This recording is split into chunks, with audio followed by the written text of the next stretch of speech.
এদিকে নোয়াখালী বিজ্ঞান ও প্রযুক্তি বিশ্ববিদ্যালয়ের উপাচার্য অধ্যাপক ডক্টর দিদার উল আলমের পদত্যাগ দাবি করেছেন বৈষম্য বিরোধী আন্দোলনের সাধারণ শিক্ষার্থীরা। রবিবার দুপুরে প্রশাসনিক ভবন উপাচার্য ভবন ঘেরাও করেন তারা। উপাচার্যকে স্বৈরাচারের দোসর ও দুর্নীতিবাজ দাবি করে তার পদত্যাগ চান শিক্ষার্থীরা।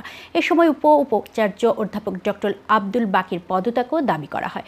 বৈষম্য বিরোধী ছাত্র আন্দোলনের সমন্বয়ক বনি আমিন, মেহেদি হাসান মেহেদি, জাহিদুল ইসলাম হাসান, হাসিব আহমেদ সহ শিক্ষার্থীদের অভিযোগ, বিশ্ববিদ্যালয়ের প্রশাসন বর্তমানে শিক্ষার্থীদের কাছে প্রশ্নবিদ্ধ এবং সাধারণ শিক্ষার্থীরা সেখানে আস্থা হারিয়ে ফেলেছে। এ সময় শিক্ষার্থীরা উপাচার্য ভবনের বাসভবনে প্রবেশ করে। সাধারণ শিক্ষার্থীরা বৈষম্য বিরোধী ছাত্র আন্দোলনের ব্যানারে এই কর্মসূচি পালিত হয়।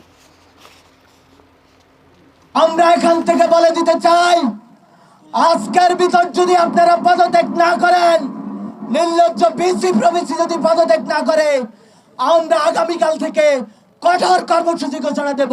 আমরা মা বাবার পরে সাধারণত আমাদের শিক্ষকদের যে শ্রদ্ধার আসনে বসাই, কিন্তু ইতিমধ্যে আমাদের ভার্সিটির নির্লজ্জ বিসি প্রভিসি ওরা প্রমাণ করেছে যে আসলে মা বাবার পরে যে আমরা তাদেরকে সম্মান দেব, সম্মানের যোগ্যতা তাদের নেই।